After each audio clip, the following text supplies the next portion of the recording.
നക്ഷത്ര മണ്ഡലത്തിലേക്ക് എല്ലാ പ്രേക്ഷകർക്കും സ്വാഗതം. ഈ മാസത്തിലെ നക്ഷത്രമണ്ഡല പരിപാടിയിൽ പ്രത്യേകിച്ചും മീനമാസം 1-ാം തീയതി മുതൽ 30-ാം തീയതി കൂടി വരുന്ന ദിവസങ്ങളിൽ അശ്വതി മുതൽ രേവതി വരെ വരുന്ന 27 നക്ഷത്രക്കാർക്ക് ഈ മാസത്തിലെ ഗ്രഹസഞ്ചാരങ്ങൾ കൊണ്ടുവരുന്ന ഗുണദോഷങ്ങളെക്കുറിച്ച് തന്നെയാണ് ആദ്യമായി കാണേണ്ടത്. ഇപ്പോൾ അശ്വതി, ഭരണി, കാർത്തിക കാൽഭാഗം വരുന്ന മേടം രാശിക്കാരെ സംബന്ധിച്ച് വ്യാഴം ലഗ്നത്തിൽ തന്നെയാണ് സഞ്ചരിച്ചുകൊണ്ടിരിക്കുന്നത്. 12-ൽ രാഹുവും സഞ്ചരിച്ചുകൊണ്ടിരിക്കുന്നുണ്ട്. ലഗ്നാധിപനാവുന്ന ചൊവ്വ മൗഢ്യത്തിലുമാണ്. ഇങ്ങനെ വരുമ്പോൾ ഈ നക്ഷത്രക്കാരെ സംബന്ധിച്ച് ഒരുപാട് സന്തോഷത്തിനൊന്നും സമയങ്ങളില്ല. എങ്കിലും ഒരുപാട് തർക്കങ്ങളുണ്ടെങ്കിലും അത് കാര്യം സാധിക്കുന്നൊരവസ്ഥയിൽ കൂടെ തന്നെയാണ് കാണേണ്ടത്. അപ്പോൾ അങ്ങനെ പറയുമ്പോൾ സമ്മിശ്ര ഫലങ്ങളായിട്ടാണ് മേടൻ രാശിക്കാരെക്കുറിച്ച് വിലയിരുത്തേണ്ടത്. ഇങ്ങനെ വരുമ്പോൾ മേടൻ രാശിക്കാരുടെ ഗുണഫലങ്ങളും ദോഷഫലങ്ങളും വേറിട്ട് നിൽക്കുന്ന ഈ അവസരങ്ങളിൽ ദോഷഫലങ്ങൾക്ക് പരിഹാരമാണ് നമ്മൾ തീർച്ചയായിട്ടും കാണേണ്ടത്. അങ്ങനെ ഈ ദോഷഫലങ്ങൾക്ക് പരിഹാരം കാണുമ്പോൾ മേടൻ രാശിയുടെ അധിപനായി വരുന്ന ചൊവ്വ ഒരു മൗഢ്യത്തിൽ തന്നെയാണ്. അപ്പോൾ ലഗ്ന വ്യാഴം കൊണ്ട് ഒരുപാട് ഗുണാനുഭവങ്ങളൊന്നും ഉണ്ടാവില്ല. അപ്പോൾ ഈ ചൊവ്വ എന്ന ഗ്രഹം, അതായത് ഭഗവതി തന്നെയാണ് ചൊവ്വ ഗ്രഹത്തിൻ്റെ അധിപതി. ഇപ്പോൾ ചൊവ്വ എന്ന ഗ്രഹത്തിന് തട്ടകത്തിൽ ഭഗവതിക്ക് ഭഗവത് സേവ വഴിപാട് കഴിക്കാം. ഭഗവത് സേവ വഴിപാട് കഴിച്ചുകൊണ്ട് തന്നെ ദേഹപുഷ്പാഞ്ജലിയും കഴിക്കാം. ഇങ്ങനെ ഭഗവത് സേവയും ദേഹപുഷ്പാഞ്ജലിയും കഴിച്ച ശേഷം ലഗ്നത്തിൽ സഞ്ചരിച്ചുകൊണ്ടിരിക്കുന്ന വ്യാഴത്തിന് കുറച്ച് സമാധാനം കിട്ടാനും ലഗ്ന വ്യാഴം കൊണ്ട് ഗുണങ്ങൾ അനുഭവപ്പെടാനും വിഷ്ണു ക്ഷേത്രത്തിലെ പാൽപ്പായസം, തുളസിമാല, നെയ്വിളക്ക് സമർപ്പിച്ചുകൊണ്ട് ഈ ക്ഷേത്രത്തിലും ഒരു ദേഹപുഷ്പാഞ്ജലി കഴിക്കാം. അപ്പോൾ ഈ 2 ക്ഷേത്ര വഴിപാടും കൊണ്ട് തന്നെ മേടൻ രാശിയിൽ സഞ്ചരിച്ചുകൊണ്ടിരിക്കുന്ന 2.25 ഭാഗം നക്ഷത്രക്കാർക്ക്, അശ്വതി, ഭരണി, കാർത്തിക കാൽഭാഗം വരുന്ന നക്ഷത്രക്കാർക്ക് ദോഷഫലങ്ങളുടെ കാഠിന്യം കുറഞ്ഞുകൊണ്ട് സന്തോഷപൂർവ്വം മുന്നോട്ട് പോകാൻ കഴിയുന്ന ഒരു സ്ഥിതിയിൽ തന്നെയാണ് കാണേണ്ടത്. അപ്പോൾ ഈ മാർച്ച് 14 മുതൽ ഏപ്രിൽ 13-ാം തീയതി കൂടി വരുന്ന ദിവസങ്ങളിൽ ഇത്തരത്തിൽ ഗ്രഹങ്ങളുടെ സഞ്ചാരത്തിന് ഒരു പരിഹാരങ്ങൾ കൂടിയാണ് താനും. ഇനി വരുന്ന സമയങ്ങളിൽ, അതായത് വിഷു ഫലങ്ങളിലൊക്കെ ഈ നക്ഷത്രക്കാരെ കുറിച്ചുകൊണ്ട് ഒരു ചില സന്തോഷ അവസരങ്ങൾ തന്നെയാണ് വരുന്നത്. അത് എന്തായാലും വിഷുഫല ചിന്തയിൽ കേൾക്കാവുന്നതാണ്. എങ്കിലും ഈ തത്സമയം ഈ ദോഷത്തിൻ്റെ പരിഹാരാർത്ഥമായിക്കൊണ്ട് ഈ ക്ഷേത്ര വഴിപാട് കഴിച്ചുകൊണ്ട് മുന്നോട്ട് പോകുമ്പോൾ മേടൻ രാശിക്കാരെ കുറിച്ച് വരുന്ന അലോസരങ്ങളും കഷ്ടങ്ങളും മാറിക്കൊണ്ട് സമാധാനപൂർവ്വം മുന്നോട്ട് പോകാൻ കഴിയുന്ന സ്ഥിതിയിൽ തന്നെയാണ് കാണേണ്ടത്. മറ്റൊന്ന്, ഈ രാശിയിൽ സഞ്ചരിച്ചുകൊണ്ടിരിക്കുന്ന നക്ഷത്രക്കാരെ സംബന്ധിച്ച് ചെറിയ തടസ്സങ്ങളോ തർക്കങ്ങളോ കാണുന്നുണ്ടെങ്കിൽ തീർച്ചയായിട്ടും തടസ്സത്തിനും തർക്കത്തിനും അല്ലെങ്കിൽ കാര്യസാധ്യത്തിനും ആയിക്കൊണ്ട് കാര്യസാധ്യമുട്ടുകൾ കൂടി ദേവീക്ഷേത്രത്തിൽ തീർക്കാവുന്നതാണ്. ഇടവൻ രാശി.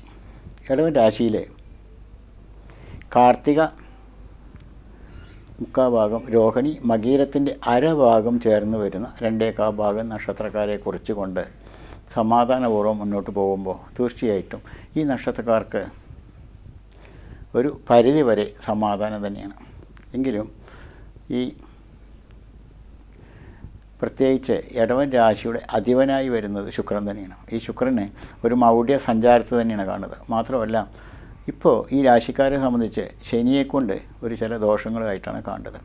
അപ്പോൾ ശനിയുടെ രാശിമാറ്റം വരുന്ന വരയ്ക്കും ചെറിയ ദുരിത ദോഷങ്ങൾ തന്നെയാണ്. അപ്പോൾ അതുപോലെ തന്നെ രാശിയാധിപനാവുന്ന ശുക്രൻ്റെ മൗഢ്യാവസ്ഥയും ഈ നക്ഷത്രക്കാരെ കുറിച്ചുകൊണ്ട് ചെറിയ മനപ്രയാസങ്ങളോ ദേഹദോഷങ്ങളൊക്കെ കാണാവുന്ന സ്ഥിതിയിലാണ് സഞ്ചരിച്ചുകൊണ്ടിരിക്കുന്നത്. അപ്പോൾ ഈ ദേഹദോഷങ്ങളുടെ കാഠിന്യങ്ങൾ കുറയ്ക്കാനായിക്കൊണ്ട് ശിവക്ഷേത്രത്തിൽ മനസമാധാനത്തിനായിക്കൊണ്ട് ധാര വഴിപാട് കഴിക്കുക. അതുപോലെ തന്നെ കടാവിളക്കും കൂവളമാലയും സമർപ്പിച്ചുകൊണ്ട് ഈ ശിവക്ഷേത്രത്തിൽ തന്നെ മൃത്യുഞ്ജയ പുഷ്പാഞ്ജലി കൂടി കഴിക്കുമ്പോൾ തീർച്ചയായിട്ടും ഈ ദോഷകാഠിന്യങ്ങൾ കുറിച്ചുകൊണ്ട് ഒരു പരിധിവരെ മുന്നോട്ട് പോകാൻ കഴിയും. പിന്നീട് ഇവർക്ക് ശുക്രനെ കൊണ്ട് തന്നെയാണ് ദോഷങ്ങളുള്ളത്. ശുക്രൻ ഈ രാശിയാധിപന്മാരുടെ ഗ്രഹം തന്നെയാണ്. ശുക്രന് ഒരു ക്ഷേത്രങ്ങളില്ല. എങ്കിലും ഹനുമാൻ സ്വാമിക്ക് കുഴച്ചവരെ നിവേദ്യമായിട്ടും നെയ്യ് വടക്കം സമർപ്പിച്ചുകൊണ്ട് ഈ ദോഷത്തു നിന്നും ഒരു പരിഹാരങ്ങൾ കാണുക. അപ്പോൾ തീർച്ചയായിട്ടും ഈ 2 ക്ഷേത്ര വഴിപാട് കൊണ്ട് ഇടവൻ രാശിയിൽ സഞ്ചരിച്ചുകൊണ്ടിരിക്കുന്ന 2 ഭാഗം നക്ഷത്രക്കാരെ സംബന്ധിച്ച് വലിയ കഷ്ടങ്ങളില്ലാതെ സമാധാനപൂർവ്വം മുന്നോട്ട് പോകാൻ കഴിയുന്ന അവസ്ഥയിൽ തന്നെയാണ് ഈ മീനമാസ ഫലചിന്തയിൽ എടുത്തു പറയേണ്ടത്. മറ്റൊന്ന്, ഈ നക്ഷത്രക്കാർക്ക് അനാവശ്യ ചിന്തകളൊക്കെ ഉണ്ടാവാമെന്ന് പറയാം. അനാവശ്യ ചിന്തകൾ, അതുപോലെ തന്നെ മാനസിക വിഷമങ്ങൾ, പ്രയാസങ്ങൾ, ഇതൊക്കെ ഉണ്ടാവാമെന്ന് പറയാം. ഇതിനാണ് ഈ ശിവക്ഷേത്രത്തിലെ ധാര വഴിപാട് പറയുന്നത്. ഇത് ഇവരുടെ ചരരാശി പ്രകാരമാണ് ഇത്തരത്തിൽ ഒരു വഴിപാട് പറയുന്നത്. തീർച്ചയായിട്ടും ജാതക പരിശോധനയിൽ ഈ രാശികൾക്ക് മാറ്റങ്ങളുണ്ടെങ്കിൽ തീർച്ചയായിട്ടും ആ മാറ്റങ്ങൾക്കനുസരിച്ച് കൊണ്ട് വഴിപാട് കർമ്മങ്ങൾ നടത്തുമ്പോൾ തീർച്ചയായിട്ടും അതിന് അനുഭവ ഗുണങ്ങളാവുന്ന മാറ്റങ്ങൾ തന്നെയാണ് കാണേണ്ടത്. എങ്കിലും തത്സമയം ഈ ക്ഷേത്ര വഴിപാട് കൊണ്ട് തന്നെ ഇവർക്ക് പൂർണ്ണമായ സമാധാന സന്തോഷങ്ങൾ ഉണ്ടാവട്ടെ എന്ന് പ്രാർത്ഥിക്കാം. പ്രത്യേകിച്ച് ഇതിലെ ഈ രോഹിണി നക്ഷത്രക്കാരെ കുറിച്ചുകൊണ്ടൊക്കെ പറയുമ്പോൾ അവരുടെ ദശാകാലങ്ങളും അതുപോലെ തന്നെ നടപ്പ് ദശാകാലങ്ങളിലെ അപകാര ദോഷങ്ങളുമൊക്കെ കുറിച്ചുകൊണ്ട് വേണം പറയാൻ. ഇത് മൊത്തത്തിലൊരു വരം പറയുന്നത് കൊണ്ട് ഒരു പക്ഷേ ഇതിന് ഒരു ചില മാറ്റങ്ങൾ പല രാശിക്കാർക്കും സംഭവിച്ചേക്കാം. എങ്കിലും ഈ ചരരാശി കൊണ്ട് വരുന്ന ഈ മാറ്റങ്ങളില്ലാത്ത ഈ സ്ഥിതിക്ക് തീർച്ചയായിട്ടും ഈ വഴിപാട് കൊണ്ട് തന്നെ സമാധാനം കിട്ടും എന്ന് തന്നെയാണ് കാണേണ്ടത്. മിഥുനം രാശി. മിഥുനം രാശിയിൽ മകീരത്തിൻ്റെ അരഭാഗം, തിരുവാതിര, പുണർദത്തിൻ്റെ 3/4 ഭാഗം ചേർന്ന് വരുന്ന 2/4 ഭാഗം നക്ഷത്രക്കാർക്ക് ഇവർക്ക് നേതൃത്വ അവസരത്തിൽ എത്തിപ്പെടാൻ കഴിയുന്ന ചില സ്ഥിതിയിൽ തന്നെയാണ് കാണേണ്ടത്. അതായത് പ്രത്യേകിച്ചും രാഷ്ട്രീയക്കാരാണെങ്കിൽ നേതൃത്വ അവസരത്തിൽ എത്തിപ്പെടാൻ കഴിയുന്നതും പിന്നീട് കൂടെ നിൽക്കുന്നവർ തന്നെ വഞ്ചന കൊണ്ട് പിന്നോട്ട് മാറുന്ന അവസരങ്ങളൊക്കെ തന്നെയാണ് കാണേണ്ടത്. അതുപോലെ തന്നെ ജോലിക്കാരാണെങ്കിലും ഉദ്ദേശിച്ച പോലെ ഒരു മാറ്റങ്ങൾ കിട്ടിക്കൊണ്ട് സമാധാനപൂർവ്വം മുന്നോട്ട് പോകുമ്പോൾ അവിടെ തന്നെ ഒരു തടസ്സ ദോഷങ്ങളോ ശത്രുദോഷങ്ങളോ ഒക്കെ ഉണ്ടാവാം. പ്രത്യേകിച്ച് ഇവരുടെ മൗനം ഭരിച്ചുകൊണ്ട് പോകുന്ന ഇതിൽ ചെറിയ ചില ചതികളായിട്ടാണ് കാണേണ്ടത്. എങ്കിലും ഈ നക്ഷത്രക്കാർക്ക് ചരരാശി കൊണ്ട് കാണുന്ന അനുഭവഫലങ്ങളിൽ തികച്ചും വ്യത്യസ്തമാണ്. മനസമാധാനം കിട്ടുന്ന അവസരങ്ങളും അതുപോലെ തന്നെ സന്തോഷത്തോടെ മുന്നോട്ട് പോകാൻ കഴിയുന്ന അവസരങ്ങളൊക്കെ ഉള്ളതായിട്ട് തന്നെയാണ് കാണേണ്ടത്. എങ്കിലും ഈ നക്ഷത്രക്കാരുടെ ബലചിന്തയിൽ ഇത്തരത്തിൽ ചില ഗുണങ്ങൾ കാണുമ്പോഴും ഗ്രഹ അധിപനായി വരുന്നത് ബുധനാണ്. ഈ ബുധൻ്റെ മൗഢ്യ സഞ്ചാരങ്ങളും അതുപോലെ തന്നെ ഒരുപാട് വിശ്വസിച്ച് നിർത്തുന്നവരിൽ നിന്ന് വഞ്ചനകൾ കാണുന്ന അവസരങ്ങളും പ്രത്യേകിച്ച് ധനനഷ്ടങ്ങളൊക്കെ ഉണ്ടാവാവുന്ന സ്ഥിതിയിലാണ് കാണുന്നത്. അതുകൊണ്ട് തന്നെ ഈ നക്ഷത്രക്കാർ തീർച്ചയായും നരസിംഹഭാവ ക്ഷേത്രങ്ങളിലെ ശത്രു സംഹാര പുഷ്പാഞ്ജലിയും ദേവന് പാൽപ്പായസം, തുളസിമാല വഴിപാടും അതുപോലെ തന്നെ സർവ്വ ശത്രുദോഷ ദുരിതദോഷങ്ങളൊക്കെ തീരാനായിക്കൊണ്ട് പാനകം വഴിപാടും സമർപ്പിക്കാം. തീർച്ചയായിട്ടും ഇവരുടെ അലോസര കഷ്ടങ്ങളും ശത്രുദോഷങ്ങളും ചതിക്കുഴികൾ വീഴുന്ന അവസരങ്ങളൊക്കെ തീർത്തുകൊണ്ട് സമാധാനപൂർവ്വം മുന്നോട്ട് പോകാൻ കഴിയുന്ന അവസരത്തിൽ തന്നെയാണ് മിഥുന രാശിക്കാരെ കാത്തിരിക്കുന്ന വരും ദിനങ്ങൾ എന്നുള്ളത് പ്രത്യേകിച്ച് എടുത്ത് പറയേണ്ടത് തന്നെയാണ്. പ്രത്യേകിച്ചും ഇനി വരുന്ന രാശി ഫലങ്ങളിൽ, അതായത് ഏപ്രിൽ മാസത്തെ വിഷുഫല ചിന്തയിലൊക്കെ ഇവർക്ക് പ്രത്യേകിച്ച് ചില നേട്ടങ്ങളായിട്ട് തന്നെയാണ് കാണേണ്ടത്. ഈ നേട്ടങ്ങൾക്ക് വരുന്ന വരയ്ക്കും ഈ മാസത്തെ ദോഷങ്ങൾ തീർക്കാനായിട്ട് ഇവർ ഈ നരസിംഹമൂർത്തി ക്ഷേത്രം പോലുള്ള ക്ഷേത്രങ്ങൾ വഴിപാട് കർമ്മങ്ങളും പ്രാർത്ഥനകളും വിഷ്ണു പ്രാർത്ഥനകളും മന്ത്രങ്ങളുമായിട്ട് മുന്നോട്ട് പോയി സമാധാനം കിട്ടട്ടെ എന്ന് പ്രാർത്ഥിക്കാം. അതുപോലെ തന്നെ കർക്കിടക രാശി. കർക്കിടക രാശി പറയുമ്പോൾ കർക്കിടക രാശിയിലെ പുണർദത്തിൻ്റെ കാൽഭാഗം, പൂയം, ആയില്യം, ഇങ്ങനെയാണ് 2/4 ഭാഗം നക്ഷത്രക്കാർ. ഇവർക്ക് പ്രത്യേകിച്ച് ഈ മീനമാസ ചിന്തയിൽ എടുത്തു പറയേണ്ടത് സമാധാനം കുറയുന്ന ഒരു ഗ്രഹ അന്തരീക്ഷമായിട്ടാണ് കാണേണ്ടത്. സമാധാനം കുറയുന്ന ഒരു ഗ്രഹ അന്തരീക്ഷമായിട്ടാണ് ഭവനത്തിൽ കാണേണ്ടതെന്ന് പറയാം. അതായത് ചെറിയ ചെറിയ കാര്യങ്ങൾക്കും അതുപോലെ തന്നെ നിസ്സാര കാര്യങ്ങൾക്കൊക്കെ കുടുംബകലഹങ്ങളോ അതുപോലെ തന്നെ വേറിട്ട ചില അവസരങ്ങളോ ദേഹദോഷങ്ങളൊക്കെ കാണാവുന്ന ഒരു സ്ഥിതിയിൽ കൂടിയാണ് ഇപ്പോൾ നടന്നുകൊണ്ടിരിക്കുന്നത്. എത്ര പ്രയത്നിച്ചാലും ഉദ്ദേശ ഫലങ്ങൾ കയ്യിലെത്തിപ്പെടാത്ത സ്ഥിതിയും മനോവിഷമങ്ങളും ഒക്കെ തന്നെയാണ് കാണേണ്ടത്. ഇതിനെ കാരണങ്ങളായി വരുന്നതും മനഃസ്വസ്ഥത കുറയുന്നതും തടസ്സദോഷങ്ങളാവുന്ന സ്ഥിതിയിൽ തന്നെയാണ് മുന്നോട്ട് പോകുന്നത്. തീർച്ചയായിട്ടും ഈ നക്ഷത്രക്കാരെ കാത്തിരിക്കുന്നത് ധനനഷ്ടങ്ങൾ തന്നെയാണ്. അതായത് എന്തൊക്കെ തന്നെ വ്യാപാരങ്ങൾ ചെയ്താലും അറിയാതെ തന്നെ ഒരു നഷ്ടങ്ങൾ കൊണ്ട് ചില സങ്കടങ്ങളൊക്കെ വരുന്ന ഒരു സ്ഥിതിയിലാണ് കാണുന്നത്. അതുപോലെ തന്നെ കൂട്ട് ബിസിനസ്സുകളാണെങ്കിൽ തീർച്ചയായിട്ടും അത് കൂട്ട് നിൽക്കുന്ന സുഹൃത്തുക്കളെ പരിപൂർണമായും വിശ്വസിച്ചുകൊണ്ട് നിൽക്കരുത്. തീർച്ചയായിട്ടും ശ്രദ്ധാപൂർവം മുന്നോട്ട് പോകണം എന്നുള്ളതാണ് മറ്റൊരു കാര്യം ഓർമ്മിപ്പിക്കേണ്ടത്. അതുപോലെ തന്നെ വിദ്യ നേട്ടങ്ങൾ ചെയ്യുന്ന വിദ്യാർത്ഥികൾക്കും ആലോചിച്ചുകൊണ്ട് വിദ്യാ നേട്ടത്തിനായി ശ്രമിച്ചില്ലെങ്കിൽ ചില പരാജയങ്ങളാണ് കാണേണ്ടത്. എങ്കിലും ഈ നക്ഷത്രക്കാരെ സംബന്ധിച്ച് വിദ്യാർത്ഥികളാണെങ്കിൽ സാരസ സൂക്ത പുഷ്പാഞ്ജലിയും അതുപോലെ തന്നെ മറ്റുള്ളവരാണെങ്കിൽ ജോലിക്കാരാണെങ്കിലും ശത്രു സംഹാര പുഷ്പാഞ്ജലിയും അതുപോലെ തന്നെ ദേവക്ഷേത്രത്തിൽ പ്രത്യേകിച്ച് ഇതിന് വിജയം കൈവരിക്കാനായിട്ട് ചെയ്യേണ്ടത് വിഷ്ണു ക്ഷേത്രം തന്നെയാണ്. വിഷ്ണു ക്ഷേത്രത്തിൽ പാൽപ്പായസം, തുളസിമാല, നെയ്വിളക്ക് വഴിപാട് കഴിക്കുകയും അതുപോലെ തന്നെ തൻ്റേതായ ദോഷങ്ങൾ തീരട്ടെ എന്ന് പ്രാർത്ഥിച്ചുകൊണ്ട് ഈ പുഷ്പാഞ്ജലി ക്ഷേത്ര ദർശനം ഒക്കെ നടത്തിക്കൊണ്ട് മുന്നോട്ട് പോകുമ്പോൾ ഒരു പരിധിവരെ സമാധാനപൂർവ്വം മുന്നോട്ട് പോകാൻ കഴിയും എന്ന് തന്നെയാണ് കർക്കിടക രാശിക്കാരുടെ വരചിന്തയിൽ കാണേണ്ടത്. ദേഹദോഷങ്ങളും അതുപോലെ തന്നെ മനപ്രയാസങ്ങളൊക്കെ ഉണ്ടാവാം, ധനനഷ്ടങ്ങളൊക്കെ ഉണ്ടാവാം എന്നാണ് കാണേണ്ടത്. അപ്പോൾ കഴിയുന്നതും ഒരു പിടി ധനം ദേവന് സമർപ്പിക്കുക. പണമായിക്കൊണ്ട് തന്നെ വിഷ്ണു ക്ഷേത്രത്തിൽ സമർപ്പിക്കുക. അങ്ങനെ വരുമ്പോൾ ഈ ധനനഷ്ടത്തിനും ഒരു പരിഹാരങ്ങളായിക്കൊണ്ട് മുന്നോട്ട് പോകാൻ കഴിയും എന്ന് തന്നെയാണ് കാണേണ്ടത്. ഈ കർക്കിടകം രാശി പോലെ തന്നെ ചിങ്ങം രാശിയിൽ മകം, പൂരം, ഉത്തരത്തിൻ്റെ കാൽഭാഗം വരുന്ന ചിങ്ങം രാശിക്കാരെ കുറിച്ച് പറയുകയാണെങ്കിൽ ഈ ചിങ്ങം രാശിയുടെ അധിപൻ സൂര്യൻ മീനമാസത്തിലാണ് ഇപ്പോൾ സഞ്ചരിച്ചുകൊണ്ടിരിക്കുന്നത്. അപ്പോൾ തീർച്ചയായിട്ടും ഇവർക്ക് ഉഷ്ണാധിക്യ രോഗങ്ങളും അതുപോലെ തന്നെ ഉഷ്ണരോഗങ്ങൾ അതുപോലെ തന്നെ ദേഹദോഷങ്ങൾ ഒക്കെ സംഭവിക്കാമെന്ന് പറയും. അതുപോലെ തന്നെ മനപ്രയാസം കൂടുന്ന അവസരങ്ങളും നേതൃത്വ നിലയിൽ നിന്നുകൊണ്ട് തന്നെ പിന്തള്ളപ്പെടുന്ന അവസരങ്ങളും ഒക്കെ ഉണ്ടാവാമെന്ന് പറയും. അതുപോലെ തന്നെ ശരീര സുഖക്കുറവ്, മാനസിക പ്രയാസങ്ങളും ഒക്കെ ഉടലെടുക്കുന്ന ഒരു സമയം കൂടിയാണ്. ഒരുപാട് വിശ്വസിച്ചവരിൽ നിന്ന് തന്നെ ഒരുപാട് നഷ്ടപ്പെടുത്തുന്ന അവസരങ്ങളുണ്ടാവാം എന്നൊക്കെ തന്നെയാണ് കാണേണ്ടത്. പ്രത്യേകിച്ച് മുൻദേഷ്യം കൊണ്ട് ചില കാര്യങ്ങൾ നഷ്ടപ്പെടുന്ന ഒരു സ്ഥിതി ഉണ്ടാവാം. അപ്പോൾ ഈ മുൻദേഷ്യം കുറയ്ക്കുക തന്നെ വേണം. ഇതിന് എടുത്തു പറയേണ്ടത് മുൻദേഷ്യം കുറയ്ക്കുക തന്നെ വേണം. അലോസരമായിക്കൊണ്ട് ഒരു കാര്യങ്ങൾ ചെയ്യരുത്. ശ്രദ്ധാപൂർവ്വം മുന്നോട്ട് പോകുമ്പോഴേ ഇത് വിജയിക്കാൻ കഴിയുള്ളൂ. പ്രത്യേകിച്ച് ജോലിക്കാരാണെങ്കിൽ ജോലിയിൽ വളരെ ശ്രദ്ധാപൂർവ്വം മുന്നോട്ട് പോയില്ലെങ്കിൽ മാനസിക പ്രയാസങ്ങളോ അല്ലെങ്കിൽ ചില ഭവിഷ്യത്തുകളോ വരാം എന്നാണ് സൂചിപ്പിക്കുന്നത്. അതുകൊണ്ട് തന്നെ ഇവരുടെ നക്ഷത്രാധിപൻ്റെ കാരുണ്യം അല്ലെങ്കിൽ സമാധാനങ്ങൾ കിട്ടാനായിക്കൊണ്ട് സൂര്യനാണ് ഇവരുടെ അധിപനായി വരുന്നത്. സൂര്യന് ഒരു ക്ഷേത്രങ്ങളില്ല. അതുകൊണ്ട് തന്നെ ഇവർ ചെയ്യേണ്ടതും ശിവക്ഷേത്രത്തിൽ തന്നെയാണ്.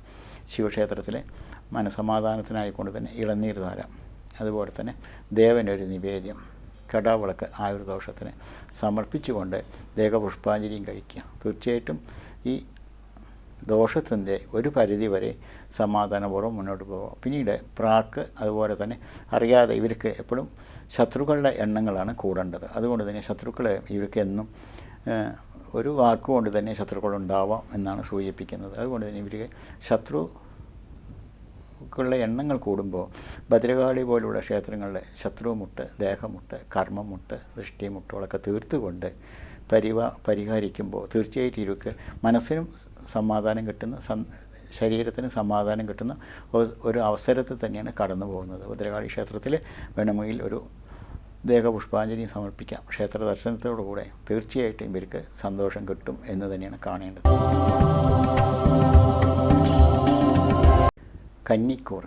കന്നിക്കൂറിൽ ഉത്തരത്തിൻ്റെ മുക്കാഭാഗം, അത്തം ചിത്രയുടെ അരഭാഗം ചേർന്ന് വരുന്ന കന്നിക്കൂറുകാരെ സംബന്ധിച്ച് വരും ദിനങ്ങളിലെല്ലാം ഇവർക്ക് വളരെ സന്തോഷ സമാധാനം തന്നെയാണ് കാണേണ്ടത്. എങ്കിലും മീനമാസത്തിൽ ഇവരെ കാത്തിരിക്കുന്നത് ചില നേർവഴിയല്ലാത്ത ചിന്തകളും അതുപോലെ തന്നെ സുഹൃത്ത് മൂലം വരുന്ന തെറ്റാവുന്ന പാതയിൽ സഞ്ചരിക്കാൻ ശ്രമിക്കുന്ന ചില സ്ഥിതികളൊക്കെ തന്നെയാണ് കാണുന്നത്.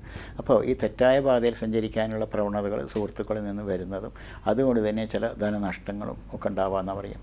അതുകൊണ്ട് ആപത്തുകളോ അല്ലെങ്കിൽ പരസഹായം ഇല്ലാതെ തന്നെ സ്വയം ചെയ്യാൻ പറ്റുന്ന ഒരുപാട് കാര്യങ്ങൾ പരസഹായത്തോടെ ചെയ്യേണ്ട ഒരു അവസരങ്ങൾ വരിക. അതായത് മനസ്സിന് കഴിവില്ല എന്ന് തോന്നിച്ചുകൊണ്ട് മറ്റുള്ളവരുടെ സഹായം തേടുന്ന അവസരങ്ങൾ വരിക. അങ്ങനെയൊക്കെയാണ് കാണേണ്ടത്. ഇവരുടെ അധിപനായി വരുന്നതും ബുധൻ തന്നെയാണ്. കന്നിക്കൂറിൻ്റെ അധിപനായി വരുന്നത് ബുധൻ തന്നെയാണ്. ബുധൻ മൗഢ്യത്തിലുമാണ് സഞ്ചരിച്ചുകൊണ്ടിരിക്കുന്നത്. അപ്പോൾ ബുധനെ കൊണ്ടും ചില ബുദ്ധിമുട്ടുകൾ ഉണ്ടാവാമെന്ന് പറയാം.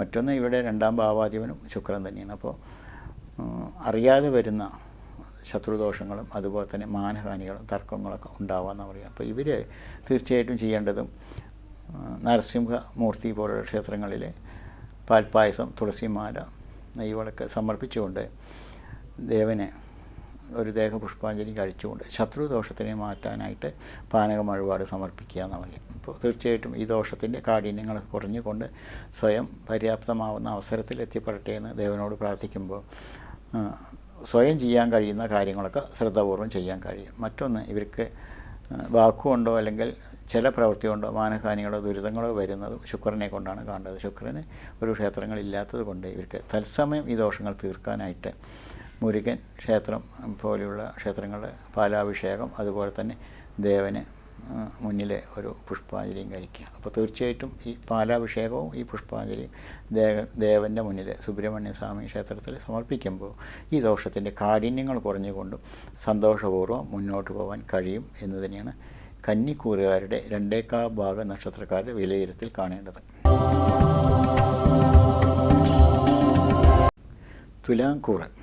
തുലാക്കൂറിൽ ചിത്രയുടെ അരഭാഗം ചോതി, വിശാഖത്തിൻ്റെ 3/4 ഭാഗം ചേർന്ന് വരുന്ന തുലാക്കൂറുകാരെ സംബന്ധിച്ച് ഒരുപാട് നേട്ടങ്ങളൊക്കെ ഉണ്ടാവും എന്ന് വിചാരിച്ചുകൊണ്ട് ചെയ്യുന്നതിൽ ചെറിയ കോട്ടങ്ങളാണ് സംഭവിക്കേണ്ടത്. എങ്കിലും ഇവർക്ക് നേട്ടങ്ങളുണ്ട്. അതുപോലെ തന്നെ ഇവർക്ക് അലച്ചിലുകളാണ് ഏറ്റവും കൂടുതൽ കാണേണ്ടത്. ഒരുപാട് അലയുമ്പോഴേ കാര്യങ്ങൾ സാധിക്കപ്പെടുള്ളൂ എന്ന് പറയും. അപ്പോൾ ഓഫീസ് ജോലിയാണെങ്കിലും ചില കഷ്ടങ്ങളുണ്ടാവാം, വിദ്യാർത്ഥികളാണെങ്കിലും കഷ്ടങ്ങളുണ്ടാവാം. ഇതൊക്കെ തന്നെയാണ് എടുത്തു പറയേണ്ടത്. ഇവർക്ക് ഏറ്റവും ബുദ്ധിമുട്ട് വരുത്തുന്ന ഗ്രഹം ശനി തന്നെയാണ്. ഈ ബുദ്ധിമുട്ട് വരുത്തുന്ന ഗ്രഹത്തിനെ, ശനിയെ കൊണ്ടാണ് ഇവർ ഈ അലച്ചിലുകളും ബുദ്ധിമുട്ടുകളും ദേഹദോഷങ്ങളുമായിട്ട് കാണേണ്ടത്. അതുകൊണ്ട് തന്നെ ശനിക്കാണ് ഏറ്റവും പ്രധാനമായ വഴിപാട് കർമ്മങ്ങൾ ചെയ്യേണ്ടത്. ശനിയുടെ ഏറ്റവും ദുരിതദോഷങ്ങൾ തീരാനായിട്ട് ശാസ്താവിങ്കിൽ നീരാഞ്ജന വഴിപാട് കഴിക്കുക. അതുപോലെ തന്നെ ശാസ്താവിന് നെയ്വിളക്ക് ഒരു അട വഴിപാട് സമർപ്പിക്കുക. ഇങ്ങനെ കഴിക്കുമ്പോൾ ശാസ്താവിൻ്റെ ഈ ക്ഷേത്രത്തിലെ വഴിപാട് കൊണ്ട് തന്നെ ഒരു പരിധി വരെ മുക്തി നേടിക്കൊണ്ട് മറ്റൊന്ന് ചെയ്യേണ്ടത് ശിവക്ഷേത്രത്തിൽ തന്നെയാണ്. ശിവക്ഷേത്രത്തിലെ സമാധാനത്തിനായിക്കൊണ്ട് തന്നെ ജലധാരയും അതുപോലെ തന്നെ കടാവിളക്കും ദേഹദോഷങ്ങളില്ലാതെ കർമ്മ ശ്രദ്ധാപൂർവ്വം മുന്നോട്ട് പോകാനായിക്കൊണ്ടും ഒരു നിവേദ്യം സമർപ്പിക്കുക. ഈ ശാസ്താക്ഷേത്രത്തിലും ശിവക്ഷേത്രത്തിലും കഴിക്കുന്ന ഈ 2 വഴിപാട് കർമ്മങ്ങൾ കൊണ്ട് തന്നെ ഈ തുലാം രാശിയിൽ വരുന്ന നക്ഷത്രക്കാരെ സംബന്ധിച്ച് കഠിന ദോഷങ്ങളാവുന്നതിൽ നിന്ന് മുക്തി നേടിക്കൊണ്ട് സന്തോഷപൂർവ്വം മുന്നോട്ട് പോകാൻ കഴിയും എന്ന് തന്നെയാണ് ഈ മീനമാസത്തിൻ്റെ പരചിന്തയിൽ വിലയിരുത്തേണ്ടത്. എങ്കിലും ഇവരെ ധനങ്ങൾ കൈകാര്യം ചെയ്യുമ്പോഴോ അതുപോലെ തന്നെ ധനവിഷയങ്ങളിൽ കൈകാര്യം ചെയ്യുമ്പോഴൊക്കെ വളരെ ശ്രദ്ധാപൂർവ്വം സൂക്ഷിച്ച് കൈകാര്യങ്ങൾ ചെയ്തില്ലെങ്കിൽ അത് പിന്നീട് ഒരു ക്ലേശത്തിന് ഇടയാവും എന്നുള്ളതും കൂടി പ്രത്യേകം സൂക്ഷിക്കേണ്ടതാണ്. അതുപോലെ തന്നെ ഇവരുടെ നടപ്പ് ദശ കൂടി കണക്കിലെടുത്തുകൊണ്ടാണ് ഇവർ ഇതിൻ്റെ ബലത്തിൽ ഏറ്റവും മുന്നിട്ട് നിൽക്കേണ്ടതും. അങ്ങനെ നടപ്പ് ദശ കാണുമ്പോൾ തീർച്ചയായിട്ടും ഇത് ഇവരുടെ ജാതക പരിശോധനയിലൂടെയാണ് തീർത്തും പറയാൻ കഴിയുള്ളൂ. എങ്കിലും വളരെ ദോഷങ്ങളില്ലാതെ ഈ 2 ക്ഷേത്ര വഴിപാട് കൊണ്ട് തന്നെ ഇവർ സമാധാനപൂർവ്വം മുന്നോട്ട് പോകട്ടെ എന്ന് പ്രാർത്ഥിക്കാം. വൃശ്ചിക രാശിയിലെ വിശാഖത്തിൻ്റെ കാൽഭാഗം, അനിഴം, തൃക്കേട്ടം, ഇങ്ങനെയാണ് 2 ഭാഗം. ഈ നക്ഷത്രക്കാരെ കാത്തിരിക്കുന്നതൊക്കെ തരക്കേടില്ലാത്ത ഒരു സമയം തന്നെയാണ്. എങ്കിലും ഇവരുടെ തരക്കേടില്ലാത്ത ഒരു സമയം ചരരാശി പ്രകാരമാണ് കാണുന്നത്. എങ്കിലും ഇവർക്ക് അറിയാതെ വരുന്ന മനക്ലേശങ്ങളോ ദുരിതങ്ങളൊക്കെ ഉണ്ടാവാമെന്ന് പറയും. അങ്ങനെ ഈ ദുരിതങ്ങളും ക്ലേശങ്ങളും വരുന്നതിൻ്റെ പ്രധാന കാരണങ്ങളായി വരേണ്ടതും കേതു കൊണ്ടും അതുപോലെ തന്നെ രാഹുവിനെ കൊണ്ടും കഷ്ടങ്ങൾ വരാമെന്ന് പറയും. അപ്പോൾ ഈ 5-ലെ രാഹു ഒന്നും ഒരുപാട് സന്തോഷം തരില്ല. അപ്പോൾ ചില ബുദ്ധിമുട്ടുകളെ വരുത്താം. പ്രത്യേകിച്ചും മീനമാസത്തിൽ തന്നെയാണ് സഞ്ചരിച്ചുകൊണ്ടിരിക്കുന്നത്. അപ്പോൾ അതിൻ്റെ അധിപൻ ശുക്രനുമാണ്. അപ്പോൾ ശുക്രനിൽ കൂടെ വരുമ്പോൾ ദേഹദോഷങ്ങൾ കൂടി വരാമെന്ന് പറയും. ദേഹദോഷങ്ങൾ അതുപോലെ തന്നെ നീര് ദോഷങ്ങൾ, ശരീരത്തിന് ചില അവസ്ഥകൾ ഉണ്ടാക്കാമെന്ന്. ഇതും ചരരാശി കൊണ്ടാണ് കാണുന്നത്. അതുകൊണ്ട് തന്നെ ഇവരുടെ നടപ്പ് ദശാകാലങ്ങൾ കൂടി കണക്കിലെടുക്കുമ്പോൾ ഇത് സൂക്ഷ്മ രൂപത്തിൽ പറയാൻ കഴിയുള്ളൂ. എങ്കിലും 3ാമത്തെ ദശയിൽ സഞ്ചരിച്ചുകൊണ്ടിരിക്കുന്നവരാണെങ്കിൽ തീർച്ചയായിട്ടും ഇവർക്ക് കാലുകൾക്കോ അല്ലെങ്കിൽ ഉദരം സംബന്ധിച്ചോ ഒക്കെ ചില ദോഷങ്ങൾ വരാവുന്ന രൂപത്തിൽ തന്നെയാണ് കാണേണ്ടത്. അതുകൊണ്ട് തന്നെ ഇവർ ശ്രദ്ധാപൂർവം സൂക്ഷിച്ചുകൊണ്ടും അതുപോലെ സമാധാനപൂർവ്വം മുന്നോട്ട് പോയിക്കൊണ്ടും ഓരോ കാര്യങ്ങളും ശ്രദ്ധാപൂർവം ചെയ്യേണ്ടതുമാണ്. ഇവർക്ക് ക്ഷേത്ര വഴിപാടുകൾ കൊണ്ട് കാഠിന്യങ്ങൾ കുറയ്ക്കാനുള്ള വഴികൾ നാഗക്ഷേത്രം തന്നെയാണ്. നാഗക്ഷേത്രങ്ങൾ കഴിയുമെങ്കിൽ ഒരു സർപ്പപൂജയും അതുപോലെ തന്നെ അല്ലെങ്കിലോ നവഗ്രഹ ക്ഷേത്രത്തിൽ രാഹുവിനും കേതുവിനും ആയിക്കൊണ്ട് 2 പൂജാകർമ്മങ്ങളോ ചെയ്യാം. രാഹുവും കേതുവും ഇവർക്ക് ദോഷസ്ഥാനത്താണ്. പിന്നീട് ഈ രാശിയുടെ അല്ലെങ്കിൽ വൃശ്ചികൻ രാശിയുടെ അധിപനായി വരുന്ന ചൊവ്വ തന്നെയാണ്. ചൊവ്വയ്ക്ക് ഒരു മൗഢ്യ ദോഷങ്ങളുണ്ട്. അത് ശനിയുടെ ഗ്രഹത്തിൽ കൂടെ സഞ്ചരിച്ചുകൊണ്ടിരിക്കുമ്പോൾ ദേഹദോഷങ്ങളും മനപ്രയാസങ്ങളും ധനനഷ്ടങ്ങളും കൂടി വരുത്താമെന്ന് പറയാം. അതുകൊണ്ട് തീർച്ചയായിട്ടും ഇവർ തട്ടകത്തിൽ ഭഗവതിക്ക് തന്നെ ഭഗവത് സേവ വഴിപാട് കൂടി കഴിക്കണം. നാഗക്ഷേത്ര വഴിപാടോടുകൂടെ തന്നെ ഭഗവത് സേവ വഴിപാട് തട്ടകത്തിൽ ഭഗവതിക്ക് കൂടെ കഴിക്കുക. ഈ തട്ടകത്തിൽ ഭഗവതിക്ക് ഇങ്ങനെയൊരു വഴിപാട് കഴിക്കുമ്പോൾ ഇതോടുകൂടെ തന്നെ ദേഹകഠിന ദോഷങ്ങൾ തീർക്കാനായിട്ട് ദേഹപുഷ്പാഞ്ജലി സമർപ്പിക്കുക. ഇങ്ങനെ ഈ 2 വഴിപാട് കൊണ്ട് തന്നെ വൃശ്ചികം രാശിയിലെ 2/4 ഭാഗം നക്ഷത്രക്കാർക്ക്, വിശാഖത്തിൻ്റെ കാൽഭാഗം, അനിഴം, തൃക്കേട്ട നക്ഷത്രക്കാരെ കാത്തിരിക്കുന്ന ചില ദോഷങ്ങൾക്ക് പരിഹാരങ്ങളായി മുന്നോട്ട് പോകാൻ കഴിയും. പൊതുവേ ഈ നക്ഷത്രക്കാരെ കുറിച്ചുകൊണ്ട് ചില നേട്ടങ്ങൾ തന്നെയാണ് വരുന്നത്. എങ്കിലും ഈ കോട്ടങ്ങളില്ലാതെ പോകാൻ ഈ ക്ഷേത്ര വഴിപാട് ഉപകാരപ്പെടട്ടെ എന്ന് പ്രാർത്ഥിക്കാം.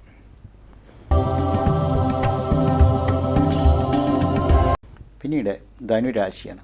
ധനുക്കൂറിൽ വരുന്നത് മൂലം, പൂരാടം, ഉത്രാടത്തിൻ്റെ കാൽഭാഗം ചേർന്ന് വരുന്ന ധനുരാശിക്കാരെ കുറിച്ചുകൊണ്ട് പറയുമ്പോൾ ഇവർക്ക് ശനിയെക്കൊണ്ട് ചില നേട്ടങ്ങളാണ്.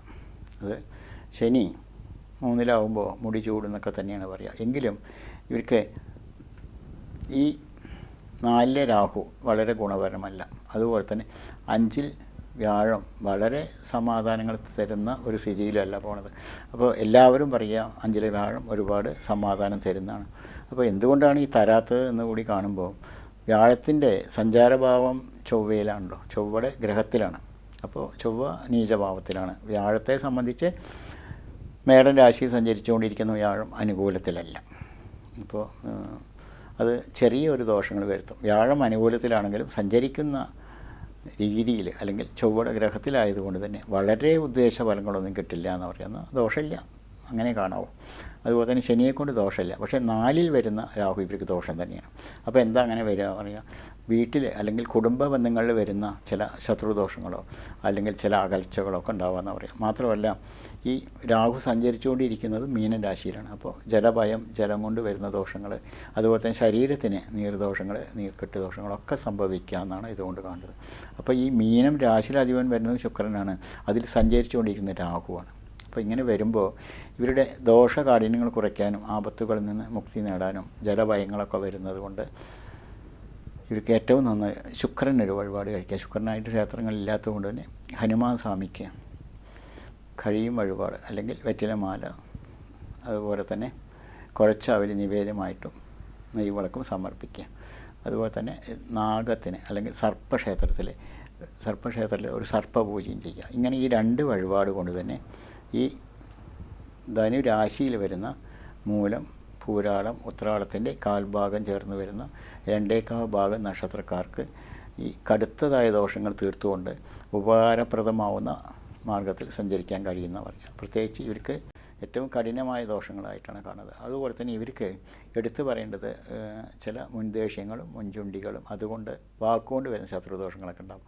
ഇങ്ങനെ വരുമ്പോൾ ഇവർ തീർച്ചയായിട്ടും ഭദ്രകാളി പോലുള്ള ക്ഷേത്രത്തിൽ വാക്ക്, തർക്ക, ശത്രു മുട്ടുകളൊക്കെ തീർത്തുകൊണ്ടും അവിടെയും ഗുരുതി പുഷ്പാഞ്ജലി കൂടി കഴിക്കുക. അപ്പോൾ നമ്മുടെ വായിൽ നിന്ന് അല്ലെങ്കിൽ അബദ്ധവശാൽ വരുന്ന വാക്കുകൾ ശത്രുദോഷത്തിലാവാതിരിക്കാനും കർമ്മ ബന്ധനങ്ങളാവുന്നത് തീരാനും കർമ്മമുട്ട്, ശത്രുമുട്ട്, ദേഹമുട്ട്, ദൃഷ്ടിമുട്ട് ഒക്കെ തീർത്തുകൊണ്ട് സമാധാനപൂർവ്വം മുന്നോട്ട് പോകുമ്പോൾ തീർച്ചയായിട്ടും ഇവർക്ക് നല്ല ഗുണങ്ങളായിട്ട് തന്നെയാണ് കാണേണ്ടത്. മകരം രാശിയിലെ ഉത്രാടത്തിൻ്റെ 3/4 ഭാഗം, തിരുവോണം, അവിട്ടത്തിൻ്റെ അരഭാഗം ചേർന്ന് വരുന്ന മകരക്കൂറുകാരെ സംബന്ധിച്ച് പറയുകയാണെങ്കിൽ ശനി 7.5 ശനി തന്നെയാണല്ലോ. പ്രത്യേകിച്ച് അതുപോലെ തന്നെ ഇവിടെ മകരത്തിൻ്റെ അധിപനായി വരുന്നത് ശനി തന്നെയാണ്. ശനിയുടെ സഞ്ചാരം കുംഭത്തിലാണ്. അതുകൊണ്ട് തന്നെ ശനി ദശ കൂടി ഉള്ളവരാണെങ്കിൽ തീർച്ചയായിട്ടും ഇവർക്ക് കിടപ്പിലാണോ ചോദിച്ചാൽ കിടപ്പിലാണ് എന്നുള്ളൊരു സ്ഥിതിയിലൊക്കെ തന്നെയാണ് പറയേണ്ടത്. എങ്കിലും ചരരാശി പ്രകാരം ഇവരെ കാത്തിരിക്കുന്നത് ചില സമാധാനം കുറയുന്ന അവസരം തന്നെയാണ്. അതുപോലെ തന്നെ വേണ്ടപ്പെട്ടവരിൽ നിന്നോ അല്ലെങ്കിൽ കുടുംബ ബന്ധത്തിൽ നിന്നോ ദേഹദോഷങ്ങൾ, ശത്രുദോഷങ്ങൾ, മരണഭീതികളൊക്കെ കേൾക്കേണ്ട ഒരവസരത്തിൽ തന്നെയാണ്. എന്നാൽ ഇതിൽ ഇവരെ വേറിട്ട് നിൽക്കുന്നത്. അതുപോലെ തന്നെ ഇവർക്ക് 3-ൽ വരുന്ന രാഹു, 4-ൽ വരുന്ന വ്യാഴമൊക്കെ അനിഷ്ടഭാവത്തിൽ കൂടെ തന്നെയാണ് സഞ്ചരിച്ചുകൊണ്ടിരിക്കുന്നത്. അപ്പോൾ ഇവർക്ക് ദുരിതദോഷങ്ങളുകൊണ്ട് പരിഹാരങ്ങൾ ചെയ്യുകയാണെങ്കിൽ തീർച്ചയായിട്ടും ഇവരെ കാത്തിരിക്കുന്ന വൻ ദുരിതദോഷങ്ങൾ തന്നെയാണ്. അപ്പോൾ ഇങ്ങനെയൊരു ദോഷങ്ങളൊന്നും ഇല്ലാതെ കണ്ട് മനസ്സമാധാനത്തോടെ എത്തിപ്പെടാൻ ശിവക്ഷേത്രത്തിൽ ഒരു വഴിപാട് ചെയ്യാം. അത് മനസ്സമാധാനത്തിനായിക്കൊണ്ട് ശംഖുധാര കഴിക്കുക. ശംഖുധാര ഓങ്കാരത്തിലാവുമ്പോൾ ഭഗവതി സാന്നിധ്യത്തോട് ചേർന്ന് കൊണ്ട് തന്നെ അത് ഒരു പരിധിവരെ മനസ്സമാധാനം കിട്ടും. അതുപോലെ തന്നെ ദേവനൊരു നിവേദ്യം കടാവടക്ക് സമർപ്പിക്കുക, ദേഹദോഷങ്ങളില്ലാതെ കണ്ട്. തീർച്ചയായിട്ടും അതിന് ശേഷം ഇവരെ കാത്തിരിക്കുന്ന മറ്റൊരു ദുരിതദോഷങ്ങളായി കാണുന്നത് വ്യാഴം തന്നെയാണ്. അപ്പോൾ വ്യാഴത്തിന് വിഷ്ണു ക്ഷേത്ര ദർശനവും പ്രത്യേകിച്ച് വ്യാഴാഴ്ച വ്രതങ്ങളൊക്കെ എടുത്തുകൊണ്ട് മഞ്ഞപ്പട്ട് ദേവന് സമർപ്പിക്കുകയും അതുപോലെ തന്നെ ദേവന് പാൽപ്പായസം, തുളസിമാല, നെയ്വിളക്ക് വഴിപാട് കഴിക്കുകയും ചെയ്യുമ്പോൾ ഈ 2 ക്ഷേത്ര വഴിപാട് കൊണ്ട് തന്നെ ഇവർക്ക് വരുന്ന വലിയ ആപത്ത് ദോഷങ്ങളുടെ കാഠിന്യങ്ങൾ കുറച്ചുകൊണ്ട് മുന്നോട്ട് പോകാൻ കഴിയും. ഇതിൽ തന്നെ വ്യാപാരികളാണെങ്കിൽ വ്യാപാര ക്രമത്തിൽ വരുന്ന ചില കുറച്ചിലുകളോ അതുപോലെ തന്നെ വരുന്നത് കൊണ്ട് തീർച്ചയായിട്ടും ഇവർക്ക് ഈ കർമ്മം, അതുപോലെ തന്നെ മനസ്സമാധാനം, ദേഹം, ദുരിതദോഷങ്ങൾ ഒക്കെ തീരാനായിക്കൊണ്ട് ക്ഷേത്രമുട്ടുകൾ തീർക്കാമെന്ന് പറയും. അപ്പോൾ അത് തൊഴിലിന്, അതുപോലെ തന്നെ ദേഹത്തിന്, അതുപോലെ തന്നെ കാര്യസാധ്യത്തിനൊക്കെ ദേവീക്ഷേത്ര മുട്ടുകൾ തീർത്തുകൊണ്ടും അതുപോലെ തന്നെ അറിയാതെ വരുന്ന ആപത്ത് ദോഷങ്ങൾക്ക് വേണ്ടി വഴിപാടുകൾ കൂടി കഴിക്കുമ്പോൾ ഒരു പരിധിവരെ മനസ്സമാധാനം കിട്ടി മുന്നോട്ട് പോകാൻ കഴിയും എന്ന് തന്നെയാണ് കാണേണ്ടത്.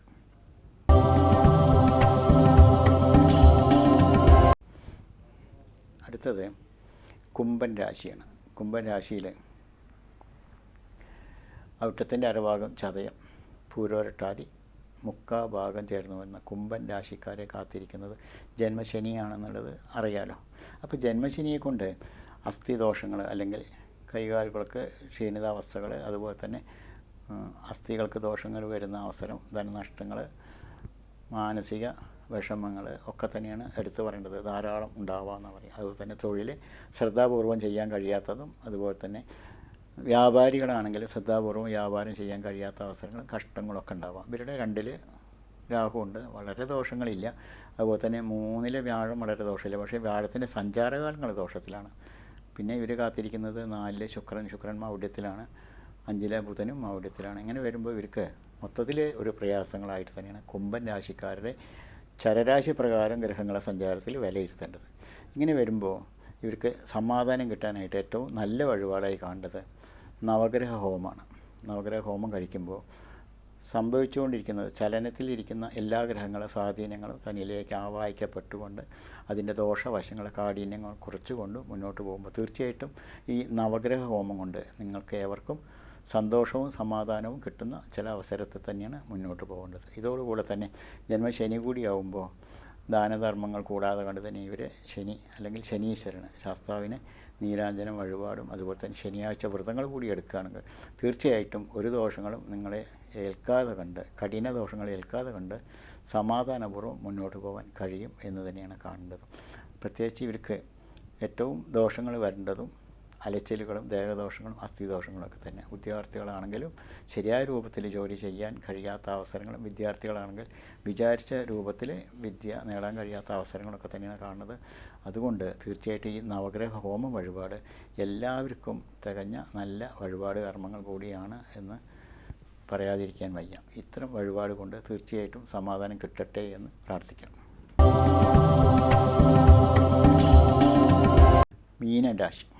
മീനരാശിയിൽ പൂരോരട്ടാതി കാൽഭാഗം, ഉത്രട്ടാതി, രേവതി ഇങ്ങനെയാണ് 2 ഭാഗം നക്ഷത്രക്കാരുള്ളത്. ഈ 2 ഭാഗം നക്ഷത്രക്കാരെ സംബന്ധിച്ച് ഇപ്പോൾ വരും കാലങ്ങളിൽ സമാധാനം തന്നെയാണ് കാണേണ്ടത്. എങ്കിലും ഇവരുടെ മീനം രാശിയുടെ അധിപൻ ചെറിയ ചില മൗഢ്യങ്ങളും അതുപോലെ തന്നെ ഇവരുടെ 2-ൽ വ്യാഴം കൊണ്ട് വിചാരിച്ച ഫലങ്ങൾ കിട്ടാത്ത ചില അവസരങ്ങളൊക്കെ ഉണ്ട്. എങ്കിലും ഇവർക്ക് സംഭവിക്കുന്നതൊക്കെ ചില വിഘ്നങ്ങളായിട്ടാണ് കാണുക. അപ്പോൾ ഈ വിഘ്നങ്ങളായി കാണുന്നത് കൊണ്ട് തീർച്ചയായിട്ടും ഇവർ ഗണപതിക്ക് ഒരു വിഘ്ന ദുരിതദോഷങ്ങൾക്കായിട്ടൊരു പൂജകൾ കഴിക്കുക, അല്ലെങ്കിലോ ഗണപതി ഹോമം കഴിക്കുക, അല്ലെങ്കിലോ ഗണേശന് കറുകമാറി നെയ്വിളക്കും സമർപ്പിച്ചുകൊണ്ട് ഗണപതിയുടെ മുന്നിൽ വിഘ്നമുട്ടി തീർക്കുക. ഇതിൽ ഏതെങ്കിലും ഒരു വഴിപാട് കഴിക്കുമ്പോൾ വിഘ്നദോഷങ്ങൾക്ക് പരിഹാരങ്ങളാവും. അതുപോലെ തന്നെ പിന്നീട് ഇവർക്ക് വ്യാഴം പ്രസാദിച്ചുകൊണ്ട് അനുകൂലത്തിലാവാനും വ്യാഴത്തിന് അല്ലെങ്കിൽ വിഷ്ണുവിന് കഴിയും വഴിപാട് കഴിക്കുക എന്നാണ് പറയേണ്ടത്. എന്നാൽ ഇവർക്ക് വൻ ദോഷങ്ങളിൽ നിന്ന് മുക്തി നേടാൻ കഴിയും. വിഘ്നേശ്വരൻ തന്നെ ഒരു പരിധിവരെ വിഘ്നം മറിച്ചുകൊണ്ട് സമാധാനപൂർവ്വം മുന്നോട്ട് പോകാൻ കഴിയും. പിന്നീട് ഇവർക്ക് 3-ൽ വരുന്ന ശുക്രനും ഒരു പരിധിവരെ മൗഢ്യങ്ങളാണ്.